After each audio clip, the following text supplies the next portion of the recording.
Hey Lachlan, how you doing, man? You okay? I'm good. How are you? Yeah, not too bad. Thanks for asking. I kind of wanted to get together with you because obviously you've got the CJI 2 coming up now in a couple of months. But before we talk about that, I thought it might be interesting to take a bit of a step back and have a look at your kind of like rise through the sport. Because from an outsider's perspective, from someone outside Australia, it seemed to happen overnight. But obviously, I know it's a lot more complicated than that. Yeah. Well, yeah, I suppose I mean, there's obviously a long journey. I think there was some changes I made to my game really in 2019 that kind of made a big difference in my performance. Especially, I mean, I've been working leg locks for a while, but I just sort of had a slight change in strategy. I focused a lot more on 50-50 and I guess like a looser leg entanglement rather than trying to like establish like very, it was generally considered, you get very tight positioning and then you look for the heel. And I kind of almost went against that and said, let's just try and catch the heel wherever we can and then let the legs figure it out later. So I feel like that change in mindset made a big difference in what gave me success in that year. Yeah. Yeah, well, you are right that 2019 was your kind of like breakout year in terms of like international recognition. But like I said, you were obviously plugging away hard at it in Australia for years before that as well. Um, Yeah, I mean, yeah, there's like 19, probably at that time, there was probably 17 years of training underlying that that that year. So yeah, of sort of steadily improving. I think that's how you should approach jiu-jitsu like that anyway. Like I think you're probably gonna technically keep improving, as long as you train almost. It's kind of when does your athletically it goes up and then it goes down as you get older. So like as you're young, it goes up, you get stronger and so on, and then it heads down, but your technique keeps going up. And there's a certain point where they both intersect to create the greatest actual performance before that eventually starts to drop off overall. So yeah, for me, I guess that was around 2019 or so. Yeah. so in the years before that, this is something that I've spoken to Kit Dale about before, and I think it's something that for me personally, because I'm from the UK, it's I find it interesting because we have like a similar situation, or we had a similar situation where for the first kind of years of you being a black belt and competing at a high level regardless, there obviously wasn't that much of a jiu-jitsu scene in Australia at the time in terms of by comparison to, America, Brazil, it's was a tiny sport back then over there. So did you find it hard to get that kind of like competition experience in at that time? Definitely. Look, I mean, I think when you're in situations like that, you try to, if you're wanting to compete internationally, you try to surround yourself with people who have similar goals. So I trained. Kit was from a different gym to me in Melbourne, but I kind of reached out to Kit and we started training together because I knew he was obviously someone who was starting to do very well internationally, and we both had similar sort of outlooks and goals that way. So I sort of tried to find as much training as I can with people with similar mindset. And I think, like I guess you do have to have, if you want to compete at a world championship and actually do well, you have to have been dealing with high level reactions. That was probably one of the biggest issues back then. Is it was kind of unheard of for anyone that wasn't from Brazil doing well, and at least like in 2010 or whenever I think that's when I got my black belt. So maybe slightly after that. Uh, but yeah, it was almost unheard of seeing anyone outside of Brazil medaling at Worlds. So if you weren't in Brazil training, then you're not getting the same level of reactions. It's hard to be adapted and ready for that. But I guess on the other side of that, I think probably like an advantage you can have is, if you're at one of the top gyms, you often just like you kind of do whatever the coach is doing or whatever everyone in the gym's doing, and you actually often don't look outside of that for other sources of inspiration. Um, that's very different now, I think. But back in the day, like I think if you were at a top gym, you just go, "Oh, what's the best guy doing? I'll just copy that." Um, Whereas being from Australia, I think it kind of forced, at least for myself, I was watching a lot of tape, watching different people, seeing the different styles they were playing, and trying to take what I can. Like you watch the Mendes brothers coming in and using the berimbolo, which, when that first came on, no one knew what it was. I started doing the move before I had a name for it. Like no one was calling it the berimbolo. At least in Australia, no one knew what it was called. I saw them do this thing where they're spinning around the leg and taking the back. So I was like, I'm going to try and do that. 6 months later, turns out it's called a berimbolo. Cool. But like things like that. Whereas I think even like you probably saw 5 years later, even people would go to the World Championship and they didn't know how to deal with the berimbolo because no one in their gym was using it. So I guess that's one advantage you can try to look for if you are from a smaller place, is try to have a tactical advantage if you don't have the high level training partners. And I think that's something, going back to when you mentioned you and Kit Dale training at different gyms but cross training together. I think that's something that only tends to happen in like smaller countries in terms of jiu-jitsu success sort of thing, where in Brazil or in America, where there's so many gyms everywhere, there's kind of high level training in so many places that people almost don't need to cross train in a lot of gyms. Whereas in the UK here, in Australia, it's absolutely vital. So then you kind of have a culture where cross training is not just acceptable, but it's actually driven into you that it's a really good idea, whereas it's almost frowned upon in Brazil back in the day, Yeah, for sure. I think that's the case. Once you get enough people at your gym, it becomes less. There's enough high level people. There's less value in it. But I do think it's still, even to this day, gyms have styles. Like if you come to our gym in Melbourne, there's probably more K-guard players than there might be at your average gym. Other coaches, there might be more, butterfly or whatever else in other gyms. So by traveling around, you do get exposure to that. Yeah, and obviously with you, like you mentioned, with that gym now in Melbourne, you've got a massive group of people. You know what I mean? There's more sort of like high level grapplers in that room now than there was in pretty much the whole of Australia when you started. So it's pretty crazy to see the growth as well over that time. Yeah, for sure. It's I used to, I think like 4 or 5 years ago, I used to be really mad if I got my guard passed in training, because it was something I held with high esteem. And now, like, I think, there's a lot of people at the gym that can do that now, like just the level's gone up. So, it's pretty crazy to think about. Well, you mentioned like athletic decline as well. Do you think that's maybe playing a part of it as well? Oh, for sure. Yeah. Look, I think part of, it's like part of guard retention is sometimes someone's almost passed and you can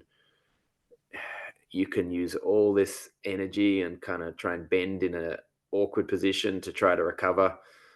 And then as you get older, you realize like, I can do that maybe, but I'm going to know about it for a few days, or I can just let them pass, recover, or try to recover, and then fix an earlier mistake next time. I definitely think there's a bit of that as you get older, just especially when you're not competing, like, you're like, there's no need to have that, for me to have that mindset anymore. Like, I think it was a great mindset, when I'm trying to compete against some of the best, when you're going against Cade Rotolo, like, that mindset's great. But when you just want to train and have fun and learn and improve and still be a good training partner for your teammates, then I think it's not so necessary to have that mindset. Well, you mentioned Cade Rotolo as well, and that's one thing I wanted to sort of talk to you about. Was your last like major competition performance was ADCC 2022. You kind of had the worst luck imaginable because you came up against your division's eventual champion in the first round, and then the absolute champion in the first round of the absolute as well, which is pretty nuts, really. That doesn't happen very often. Yeah.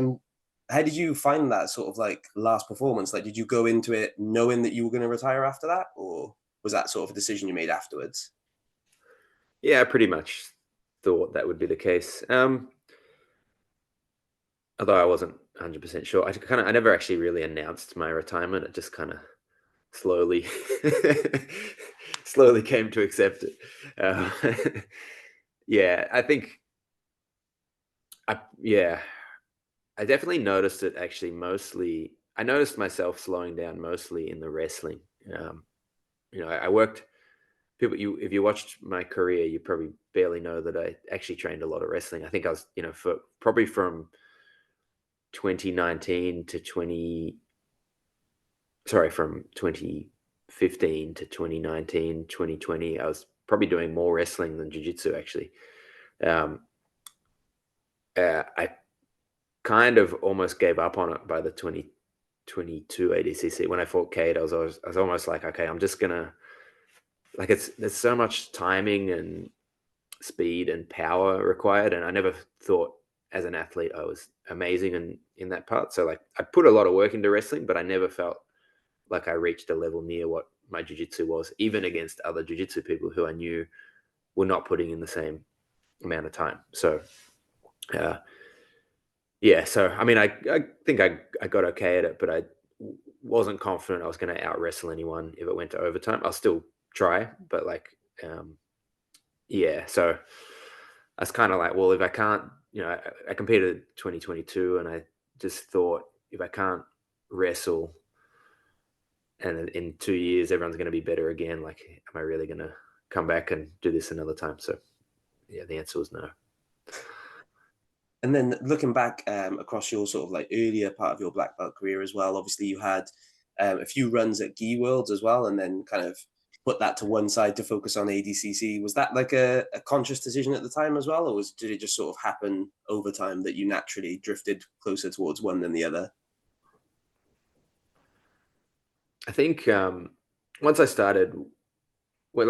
won ADCC Trials, that obviously put the focus on, I actually, to be honest, I went into no gi because I thought I maybe had more chance of doing well. Everyone was doing the gi, and it was super hard. And obviously ADCC was very hard as well. But at the time, most people were training harder in the gi, and I saw some pretty clear gaps. Like, people weren't great at wrestling. They weren't great at leg locks. This is back when I kind of started switching my focus a bit more.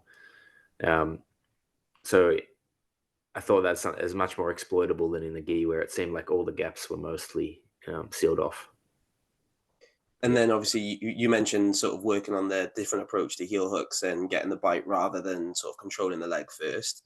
Was that the only thing that you think sort of led to that, like that banner year in 2019, or do you think there was more leading up to it as well? I think, I started playing K-guard a lot more. I was watching the Meow Brothers, so I was playing K-guard. Even Lucas Cannard came down. He was a purple belt at the time, and in the gi we rolled, and he was using like shallow K-guard, and I was like, I think I can use that in no gi. So it was like, some things kind of changed my style. I started playing like that outside style, but even then I hadn't fully, even at 2019, I hadn't fully sort of fully conceptualized like my ideas around outside positioning, which actually came slightly later when I started working with Ari to back on guard retention. That was kind of my lesson after 2019, was I need to work on my guard retention, because I got my guard passed by Gordon and by Lucas Lepre. So when I worked on my guard retention, and I was rolling, Ari was training in Melbourne at the time, and one of the hardest guards to deal with. And I was like, I want to know what you're doing.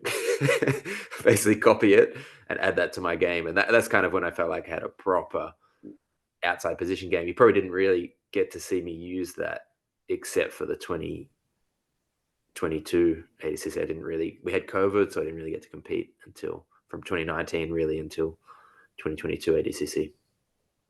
And then you mentioned obviously sort of slowly accepting retirement rather than announcing it officially or anything. Have you ever been tempted to return in the last couple of years, or have you sort of closed that door for good now? I mean, not really. I won't say it's impossible, but I think like what would have motivated, I always was sort of motivated, like, well, how far can I go? Like, can I do something better than I've achieved before? I don't think I'm at a stage where I could do that. So it would have to be for other reasons, like just jumping in and, getting the feel for a tournament again. But every time I go to a tournament and I see how nervous everyone is, and I I'm kind of relaxed and just coaching, and I'm like, I'm glad I'm glad I'm not competing anymore.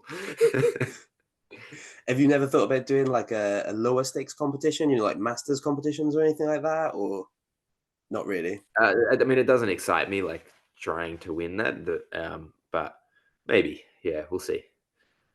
Yeah, that's one thing that sort of crops up is I find like some people make that transition from like adult to masters and literally they'll do masters worlds for 10, 15 years afterwards. And then most competitors, once they hit that sort of time frame, they kind of just close the door on it altogether rather than, I think personally looking at it from like an outsider's perspective, I think going through the stress of like potentially a weight cut and like you said, the nerves, everything like that, to win a tournament that isn't the most important one in the world is kind of it almost feels like a bit of a lot of effort for nothing when you're used to that the biggest stages, you know.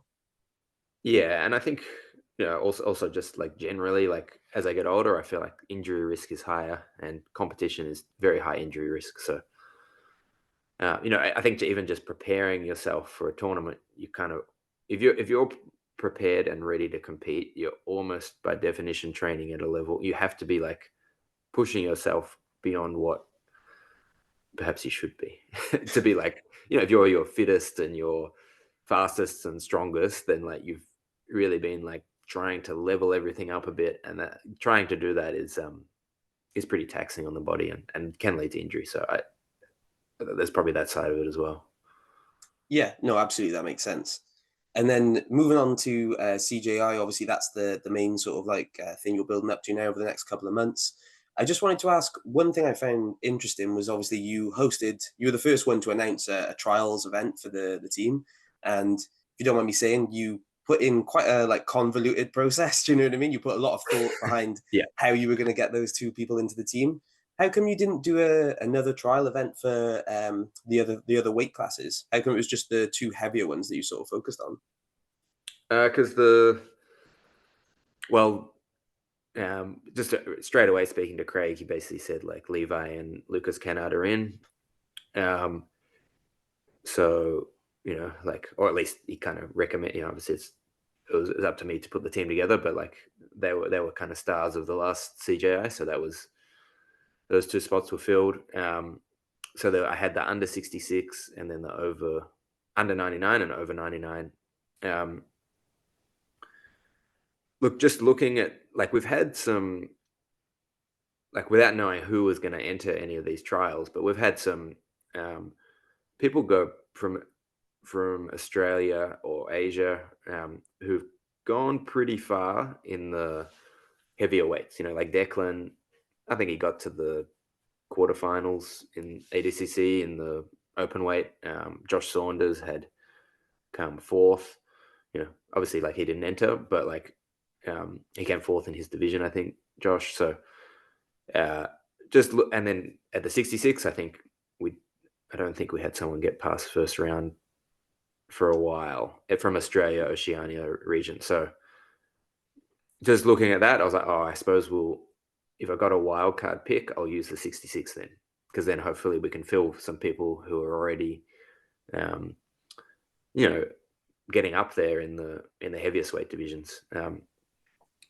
Yeah, so that was kind of my thought process. I'll get a wild card for 66, which ended up being Fabricio Andrey.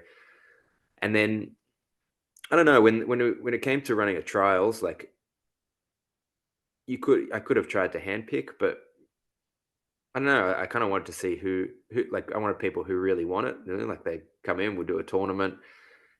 It builds a bit of hype for the event. And also, I wasn't actually, there's a few names you could throw out there. I'm not actually sure who is the best.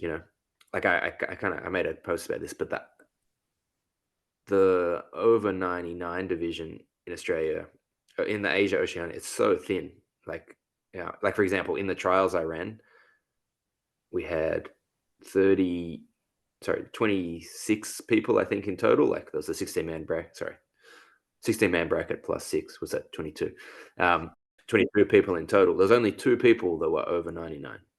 Like if you got them to compete in ADCC, only 2 of them would have been in the over 99 division. So and they both actually, those 2 actually went out first round. So I guess what I'm saying is like, we've got people who are doing well in the over 99, but I didn't know how they would do against the under 99s, because the under 99s are there's a lot of people in that division. So I figured let's just put them all together in one division, and whoever does the best, I don't care what weight they are, like they're the best for the team. So that's how I sort of thought about it. Yeah, no, that does make sense, especially because I think especially when you look at ADCC weight classes, when there's such a big gap between each weight, that over under 99 kilos bracket, they're the ones where competitors can beat each other fairly often. Whereas, even just 66 to 77, that's a big size difference for a Yeah, for smaller sure. competitor. Yeah, I just think of things that, like how many humans are like, this is cutting weight, can't make 100 kilos or 99 kilos. Like day before weigh-in, that means you could walk around 110 kilos, cut to 99 usually pretty easily. So you're talking about people who lean are weighing, over 110 kilos. There's not that. There's definitely people like that, but it's not like super common. So it's and most of them tend to do other sports as well. yeah. Yeah, so that's how I did it. And obviously, like I, looking at the CJI rule set, to me, the most important skill sets were submission defense and submissions.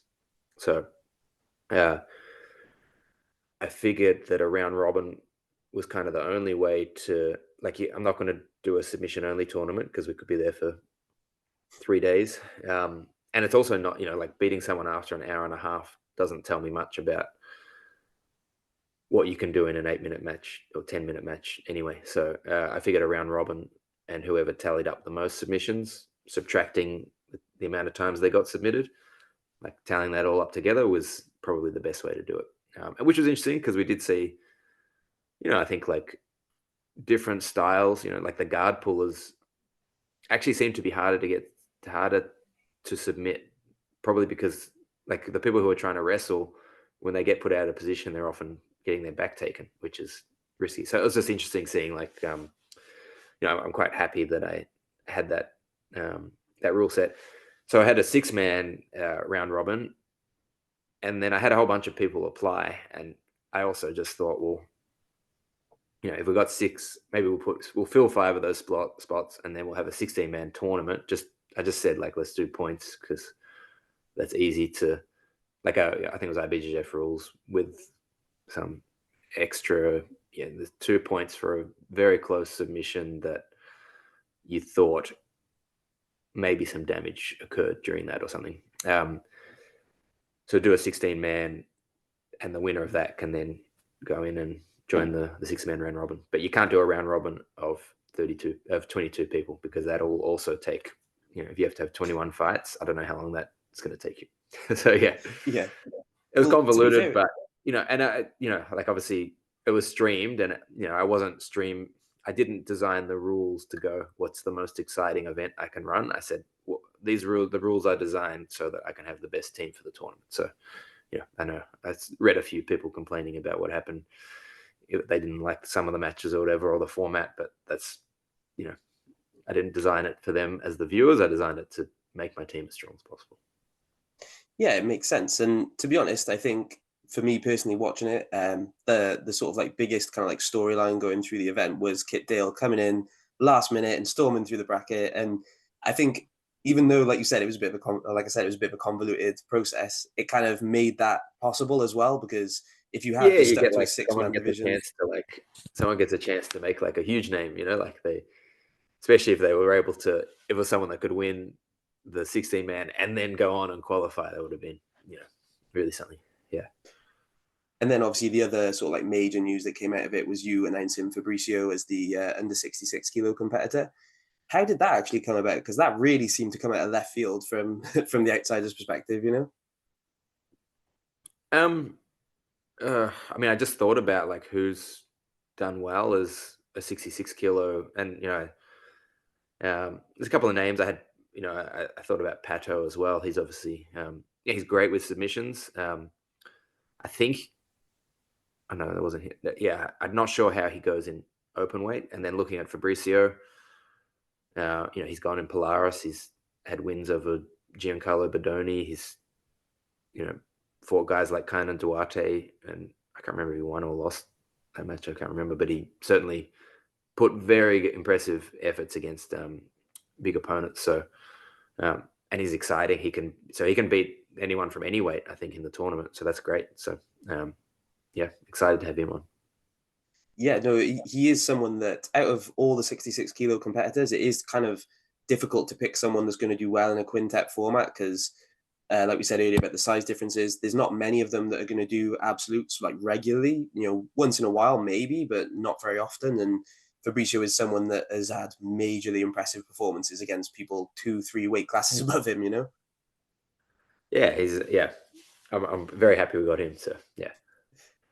And then when you look forward to the team itself, because this is one thing that I think has got to be a bit difficult about the whole wildcard process is I imagine you're probably going to do some sort of like training camp with the guys all from Australia, because that can't be too hard to organize, but it's going to be quite difficult to get Fabricio down, I imagine.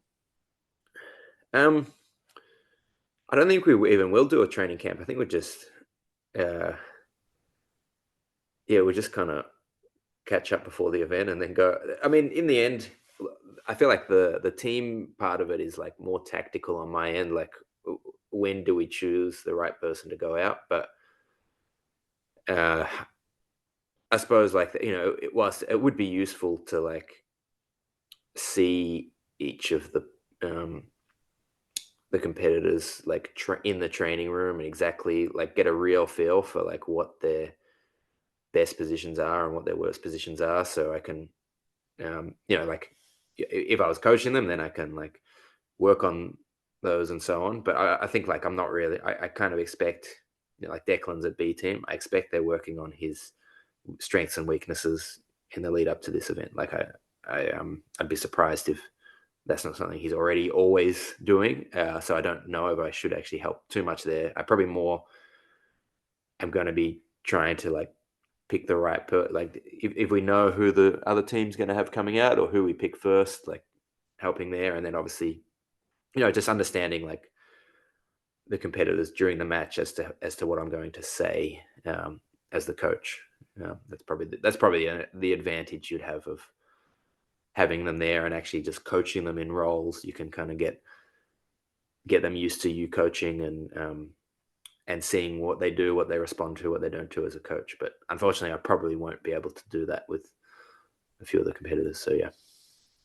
Well, yeah, like I said, Fabricio and Declan as well, they're way too far away for you to even make the trip down once in a while, really. Yeah, look, I mean, in the end, I think at a high level like that, coaching's, the effort's all done in the.